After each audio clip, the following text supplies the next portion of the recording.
오늘 본문 말씀은 작년 8월 14일부터 약 3주간 함께 말씀을 본 본문 말씀과 동일합니다.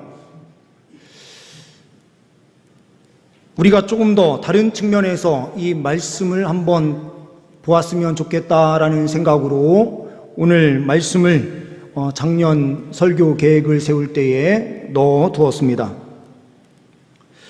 준비된 PPT 내용을 잠깐 보시면은요. 오늘 본문 말씀이 나타나는 배경이 되는 지중해 지역입니다. 이 지중해를 1세기 때에는 아드리아 바다라고 표현을 했기 때문에 이 지중해, 원래는 아드리아라고 하는 표현은 발칸반도인 이탈리아와 고린도 지역인 그리스 지역 중간 사이에 있는 그 바다를 아드리아 바다로 우리는 알고 있는데요. 1세기 때에는 밑에까지, 지중해까지 아드리아 바다라고 표현을 했습니다. 우리가 잘 알고 있는 그레데 섬으로 알려져 있는 크레타 섬의 미항이라고 하는 남부 쪽, 밑에 쪽에 미항 자그마한 아름다운 항구가 있습니다. 이 항구에서 276명이라고 하는 많은 뱃사람들이 거주하기에는 좀 어려움이 있어서 좀 위지역인 베닉스 지역으로 올라가려고 하던 차에 우리가 알고 있는 대로 유라굴로, 강풍이라고 하는 이 유라굴로라고 하는 뜻은 헬라어 유로스라고 하는 단어와 라틴어 아킬리로라고 하는 단어가 합쳐진 겁니다. 동풍 그리고 북풍, 북동풍을 뜻하는 겁니다.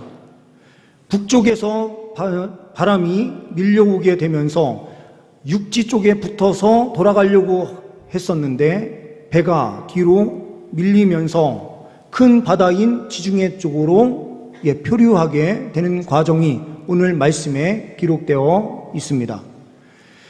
이 크레타 섬에서 몰타 섬인 멜리데 섬까지 거리는 약 1000km 정도 되는데요. 다음 페이지를 보시게 되면 표류한 그 과정이 아마도 리비아 해안 위쪽인 그 지역에 모레토 지역이라고 알려져 있는 스르디스라고 하는 지역이 있게 되는데 그 지역 쪽으로 아마도 표류해서 떠내려갔다가 다시 위쪽으로 거리를 잡아서 올라간 것으로 볼 수가 있을 것 같습니다. 그래서 이 경로를 따라서 그 표류한 길이를 보게 되면 약 1500km 정도 되지 않을까라고 생각을 해보게 됩니다. 다음 페이지를 보시게 되면요. 이들이 타고 있었던 배는 대형 박물관에 걸려있는 그 사진을 보게 되면 이런 모양으로 아마도 만들어진 배가 아닐까라고 생각을 하게 됩니다. 배 뒤편 쪽에 보게 되면은 제가 네모 박스로 예전에도 이걸 보여드렸는데요. 그 박스 안쪽에 보게 되면 두 신상이 있게 됩니다. 캐스토르라고 하는 신상과 폴루스라고 하는 신상입니다. 이 신상은 제우스 아들로 알려져 있고 이 두 신은 바다를 관장하고 있는 신으로 알려져 있어요. 그래서 뱃사람들에게는 가장 중요한 신이 이 두 신이 되는 것이죠. 이 조각상을 가지고 있는 배가 지금 표류를 시작하게 됩니다. 내려주셔도 좋습니다.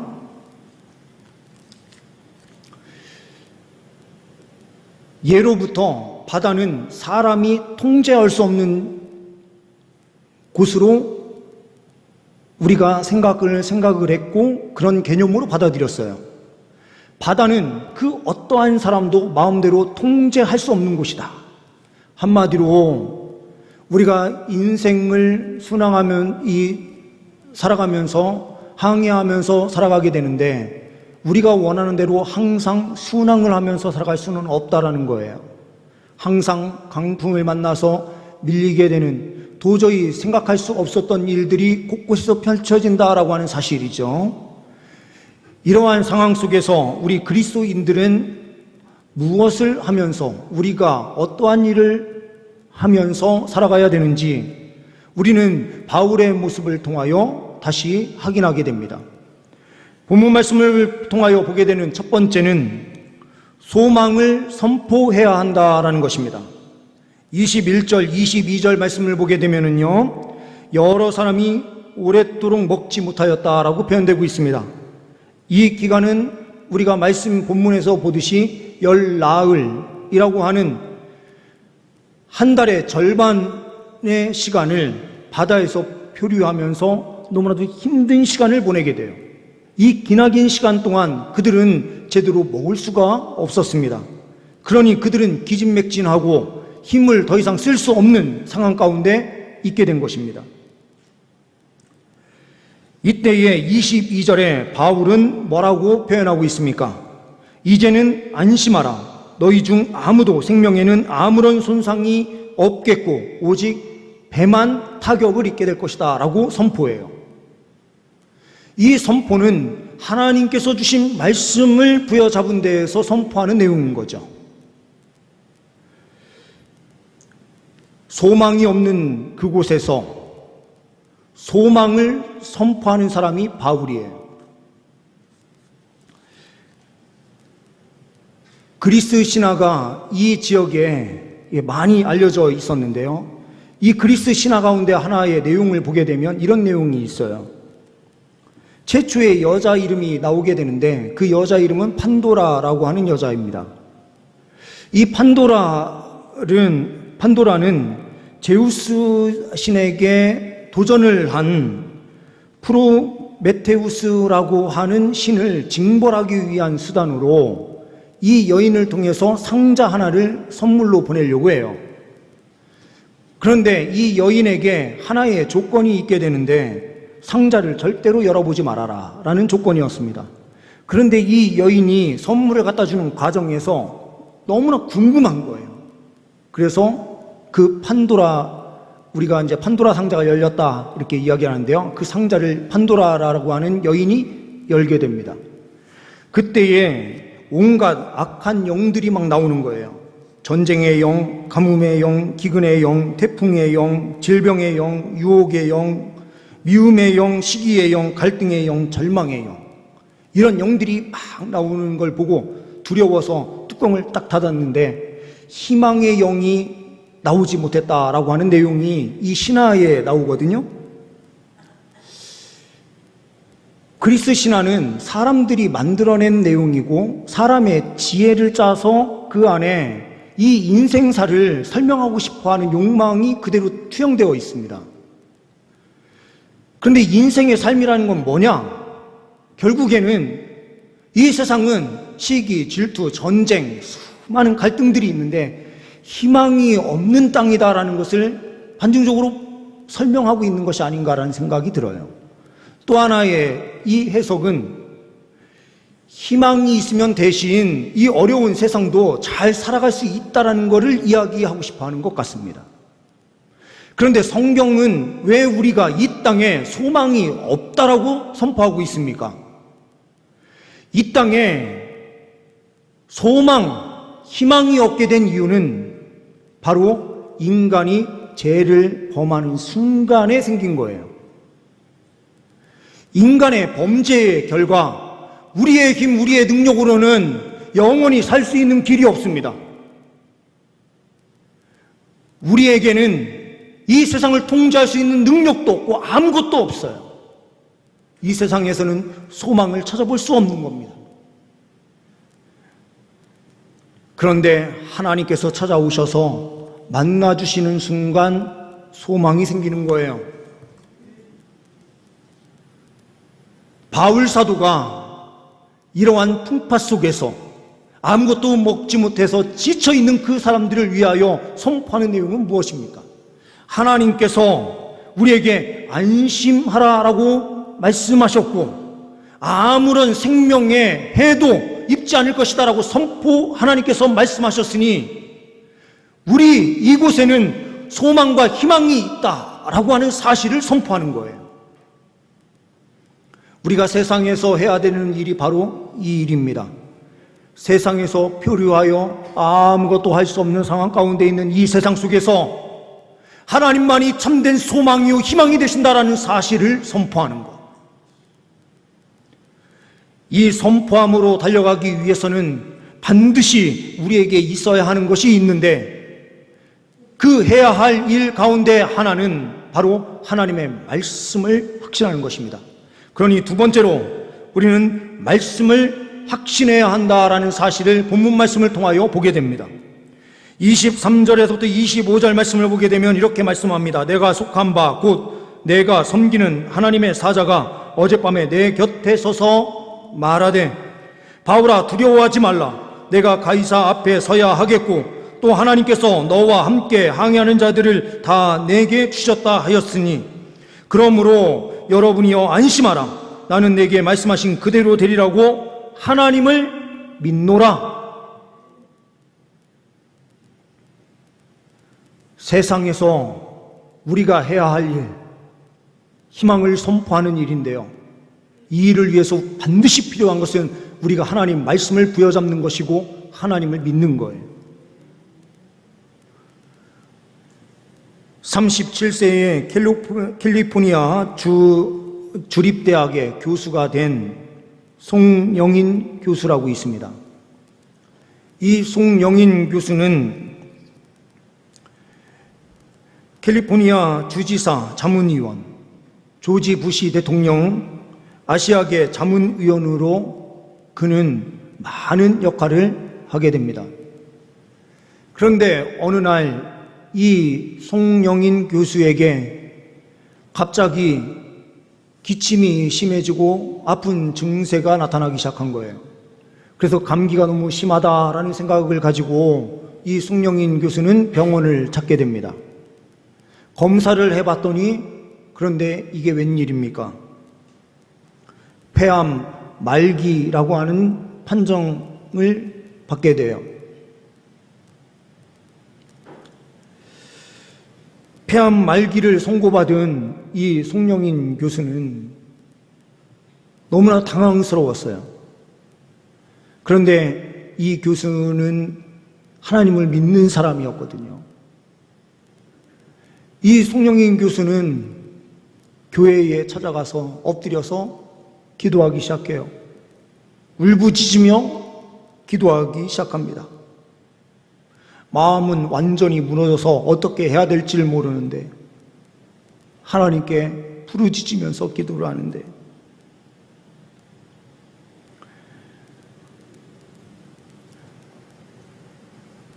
부르짖고 부르짖어라 라고 했지. 그 말씀이 마음에 생각이 나면서 부르짖는 자에게는 하나님께서 길을 열어주실 것이다 라고 하는 이 마음이 막 드는 거예요. 두드리라 열릴 것이오 라고 하는 이 말씀이 그의 마음 안에 자리 잡게 된 거죠. 기도를 뜨겁게 하고 그 다음날 또 그렇게 기도하는 시간을 보내게 돼요. 그런데 어느 날 기도하는 그 자리에서 하나님께서 자기의 폐를 만져주시는 것을 느끼는 거예요. 따뜻한 하나님의 손길로 자기 폐를 만지시는 걸 경험하면서 그는 평안함을 얻게 됩니다. 그러면서 하나님,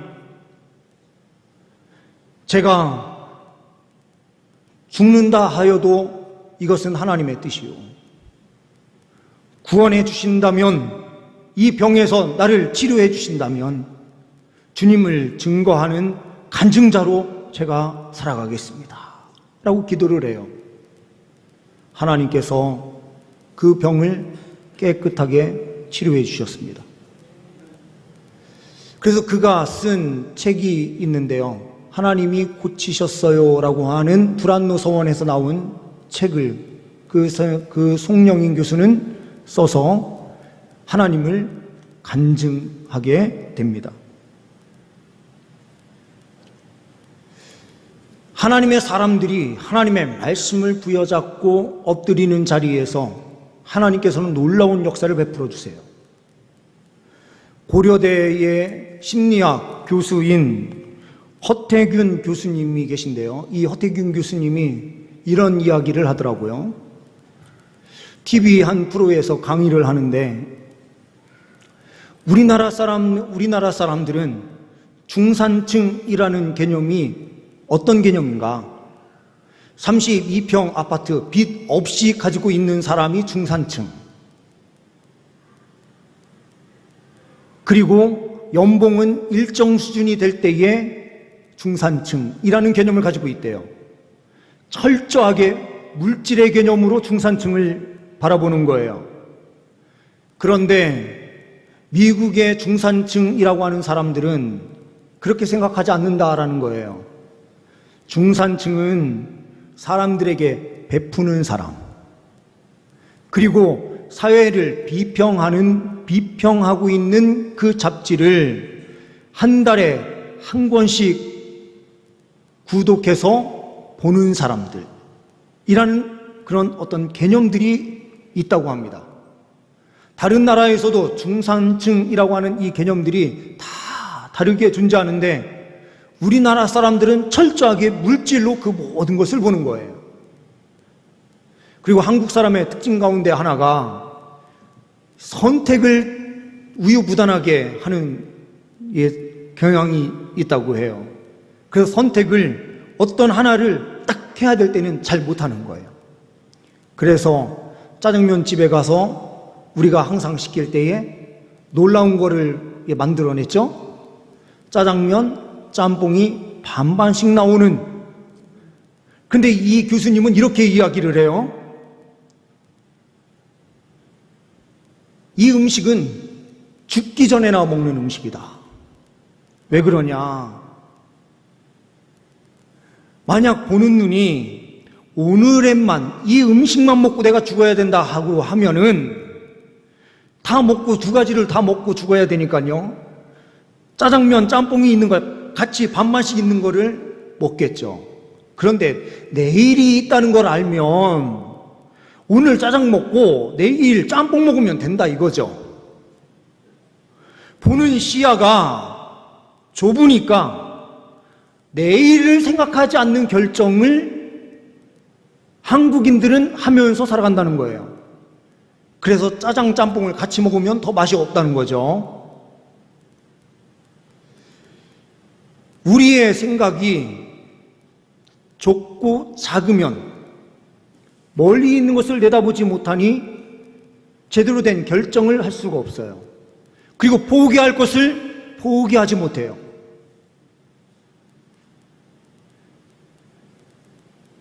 이 배에서 살기 위해서 그 자리에 탔었던 뱃사공들은 어떻게 합니까? 표류하기 시작하자 하루 이틀 지나니까 어떻게 합니까? 중요하게 싣고 있었던 도구들을 버리기 시작해요. 왜요? 생명 살리는 게 더 중요하지 그 안에 있는 도구들이 중요한 게 아니다라는 걸 알고 있기 때문에 그래요. 우리도 이 세상을 살아가면서 가장 중요한 것은 무엇입니까? 물질을 부여잡고 하나님을 함께 선택하면서 달려가려고 한다면 실패해요. 그러나 하나님의 말씀을 부여잡고 하나님 나라를 위하여 달려가려고 하면 하나님께서는 이 땅의 삶에 필요한 물질도 하나님께서 공급해 주세요. 그리스도인들이 가장 먼저 해야 되는 것은 하나님의 말씀을 확신하고 부여잡는 것인데, 말씀을 부여잡으면 오늘의 소망이 없어도 내일 하나님께서 역사하실 것을 기대하며 믿음으로 달려갈 수 있어요. 그러면 우리는 승리하는 삶을 살게 되는 것입니다. 이 세상에 살아가고 있는 사람들은 하나님의 말씀이 없으니 내일에 대한 소망과 기대가 없어요. 그리고 이 땅의 삶이 죽으면 끝나는 것으로 잘못 생각을 해요. 그러나 하나님께서는 하나님의 말씀에 우리에게 뭐라고 말씀하십니까? 이 땅의 삶이 전부가 아니고 예수 그리스도를 믿는 사람들에게는 저 천국이 보장되어 있다라고 주님께서는 말씀하세요. 우리가 세상에서 선포해야 되는 그 선포의 내용은 물질을 선포하는 게 아니에요. 내가 물질로 이 세상에 똥똥거리며 산다라고 하는 것을 선포하는 내용이 아니에요. 소망 없는 땅에서 진정한 소망은 하나님뿐이시다. 저 천국을 바라보며 달려가야 된다라고 하는 사실을 분명하게 선포할 때에 이 땅은 변화되기 시작하고 새로운 소망과 희망 가운데 거하게 되는 것입니다. 세 번째로는 우리가 해야 될 역할은 세상을 섬기는 것입니다. 34절 이후의 말씀을 보게 되면 이렇게 말씀합니다. 음식 먹기를 권하노니 이것이 너희의 구원을 위하는 것이요 너희 중 머리카락 하나도 잃을 자가 없으리라 하고 떡을 가져다가 모든 사람 앞에서 하나님께 축사하고 떼어 먹기를 시작하매 그들도 다 안심하고 받아 먹으니 배에 있는 우리의 수는 전부 276명이더라. 바울은 표류하고 있었던 그 과정 속에서 떡을 가져다가 기도해 주는 그 기도자로서의 사명, 그리고 힘들고 어려운 상황 가운데 있는 자들을 위하여 축복하는 삶을 살았어요. 성찬식이라고 하는 것은 무엇입니까?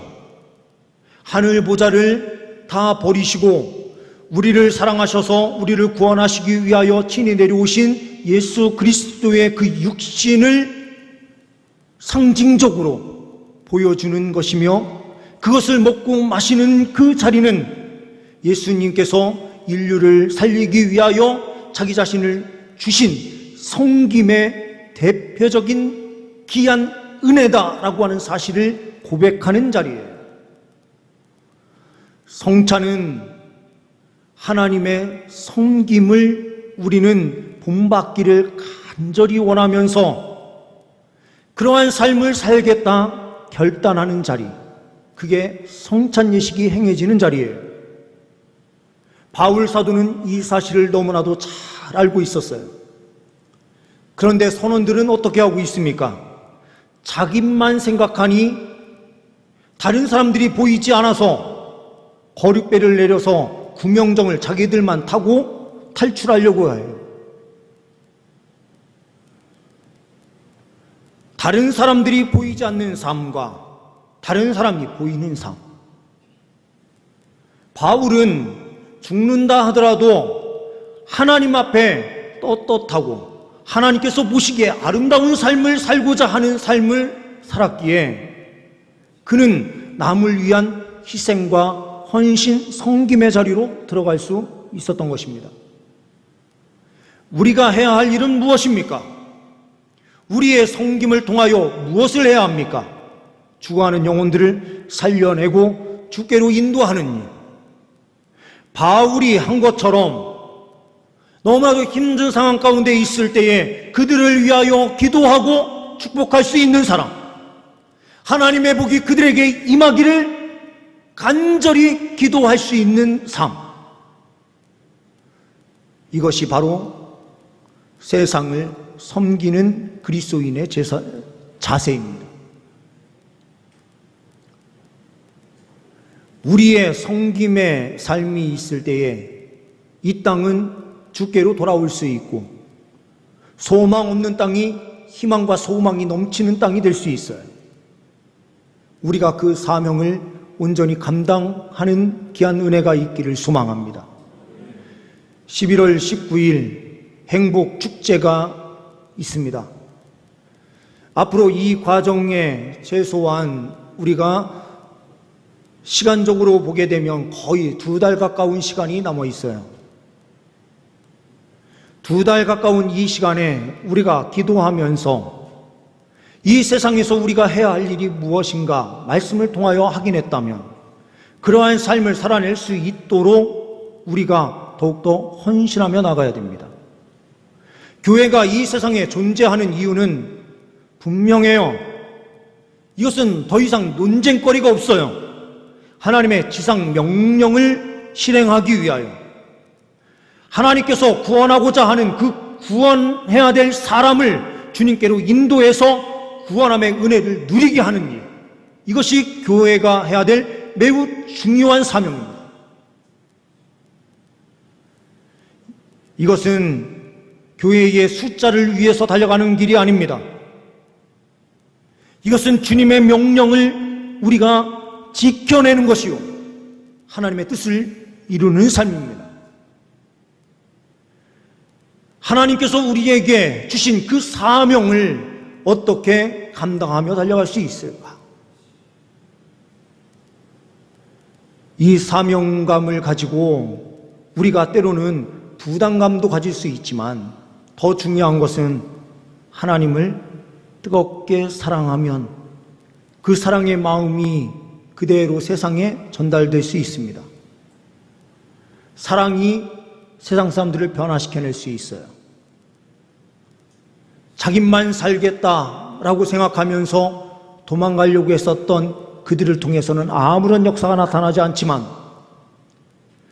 희생과 헌신의 자리로 들어가고 있는 바울을 통하여서는 그들이 구원함의 은혜를 누리는 놀라운 역사가 펼쳐지게 됩니다. 우리의 삶을 통하여 놀라운 하나님의 사랑이 세상으로 흘러가고 많은 영혼들 살려내는 귀한 은혜가 펼쳐질 수 있기를 소망합니다. 기도하십니다. 하나님 아버지, 감사합니다. 우리가 해야 할 일이 무엇인지 말씀을 통하여 분명하게 깨닫게 하여 주시니 감사합니다. 소망 없는 땅에 소망을 선포하는 자로, 말씀을 확신하는 믿음의 사람으로 세상을 섬기며 달려가는 우리 모두가 되게 하옵소서. 우리 주 예수 그리스도의 이름으로 기도하옵나이다. 아멘.